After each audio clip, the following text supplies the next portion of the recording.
जय श्री कृष्णा। मैं आचार्य ज्योति स्वागत करती हूं आप सभी का वैदिक एस्ट्रो केंद्र में।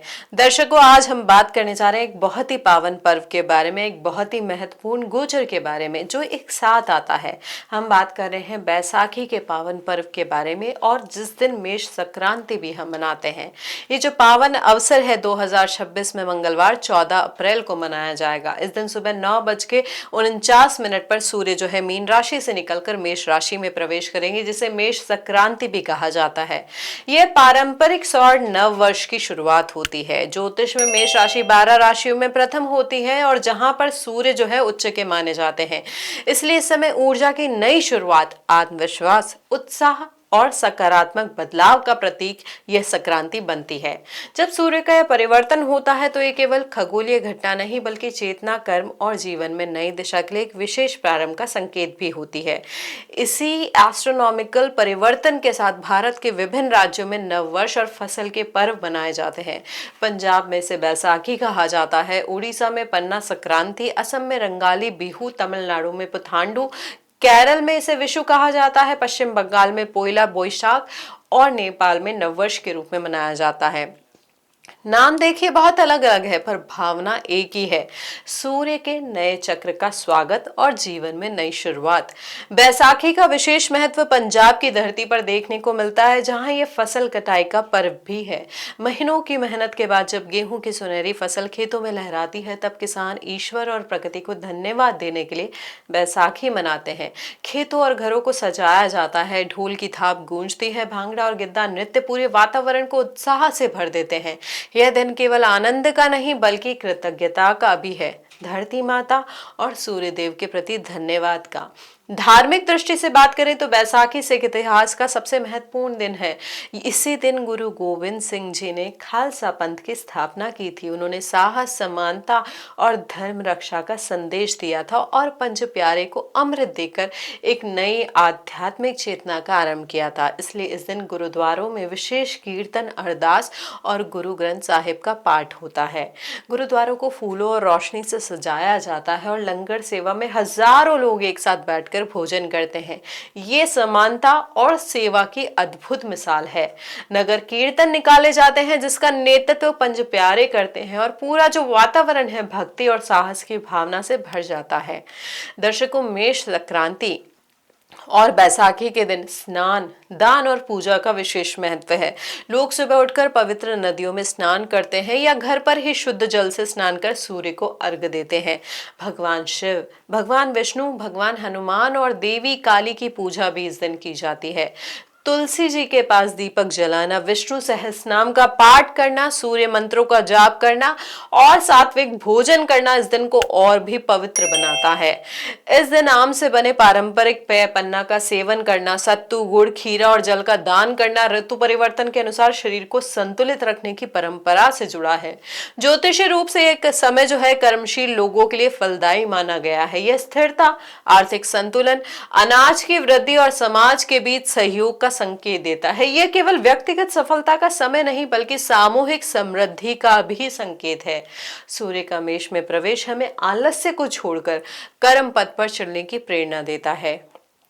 देखिए दर्शकों, ये जो पर्व है हमें भीतर के अंधकार को मिटाकर प्रकाश की ओर बढ़ने की प्रेरणा देता है। जैसे सूर्य अंधकार को हटाकर रोशनी फैलाता है, वैसे ही हमें भी अज्ञान, भय और नकारात्मकता को छोड़कर ज्ञान, साहस और सेवा के मार्ग पर आगे बढ़ना चाहिए। यह दिन नए संकल्प लेने का है, धर्म की रक्षा का, मानवता की सेवा का और जीवन को उजाले की ओर ले जाने का। इस दिन का पूजा मुहूर्त जो है अत्यंत शुभ माना जाता है। वर्ष 2026 में हम पूजा के मुहूर्त की बात करें या पुण्य काल की बात करें तो वो सुबह 5:57 से 1:55 तक रहेगी, जिसमें महापुण्य काल जो है 7:30 से 11:47 तक रहेगा। और संक्रांति का मुख्य समय यानी सूर्य का मेष राशि में प्रवेश सुबह 9:49 पर होगा। यह समय पूजा अर्चना, स्नान, दान, मंत्र जाप और भगवान की भक्ति के लिए अत्यंत शुभ माना जाता है। संक्रांति का यह समय सूर्य की नई गति और ऊर्जा को स्वीकार करने के लिए श्रेष्ठ माना जाता है, इसलिए इस अवधि में किए गए शुभ कार्यों का फल अधिक मिलता है। इस पवित्र दिन की शुरुआत हमेशा उठकर स्नान करके की जानी चाहिए। शुद्धता और सकारात्मक ऊर्जा का अनुभव पाने के लिए आप पवित्र नदियां जो है गंगा, यमुना, गोदावरी इनमें स्नान कर सकते हैं, नहीं तो घर के जल में भी गंगा जल मिला के स्नान कर सकते हैं।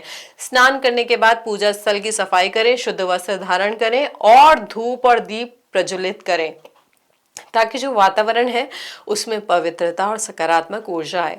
पूजा स्थल पर तांबे या शुद्ध धातु का लोटा, गंगा जल, अक्षत, हल्दी, कुमकुम, फूल और दीपक रखें। पूजा स्थल को पहले से ही अच्छे से क्लीन करके ये चीजें करनी है। और यदि संभव हो तो पीला या लाल रंग का वस्त्र मंदिर के स्थान पर फैलाकर रख दे। यह रंग सूर्य और मेष की ऊर्जा का प्रतीक है। सबसे पहले आवाहन करें है श्री गणेश का, और आवाहन करने के लिए आप किस मंत्र का उच्चारण कर सकते हैं? ओम गण गणपतये नमः, ताकि सभी विघ्न जो है इस पूजा के वो नष्ट हो जाएं और आपकी पूजा सफल हो। इसके बाद सूर्य देव को जल अर्घ देना शुरू करें। तांबे के लोटे में थोड़ा सा गंगा जल ले, उसमें अक्षत, हल्दी, कुमकुम मिलाकर सूर्य की दिशा अर्थात पूर्व की ओर मुख करके ओम सूर्याय नमः का जाप करते हुए जल अर्पित करें।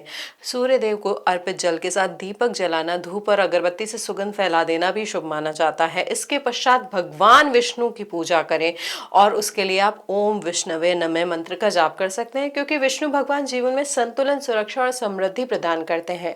इसके साथ ही भगवान शिव और देवी काली की पूजा भी कर सकते हैं, जिसमें आप ओम श्री महादेवाय नमः और ओम श्री महाकालिकाय नमः का जाप कर सकते हैं।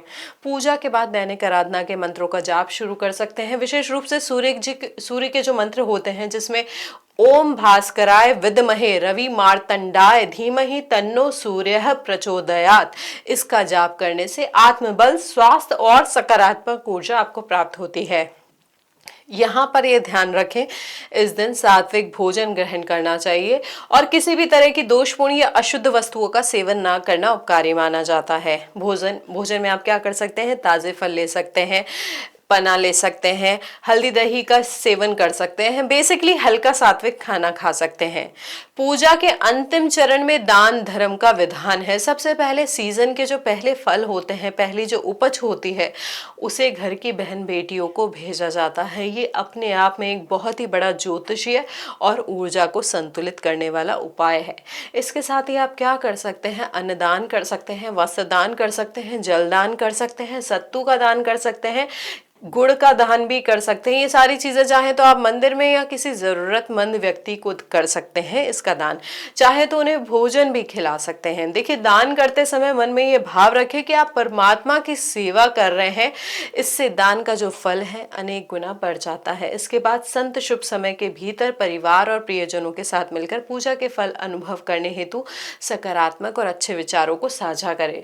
इस प्रकार बैसाखी और मेष संक्रांति केवल त्योहार नहीं बल्कि नव चेतना, नई ऊर्जा, कृतज्ञता, साहस और आध्यात्मिक जागरण का संगम है। यह जो पर्व है यह हमें याद दिलाता है कि हर वर्ष सूर्य की तरह हमें भी नया प्रकाश बनकर उभरना है। ओम सूर्याय नमः। शुभ बैसाखी और शुभ मेष संक्रांति।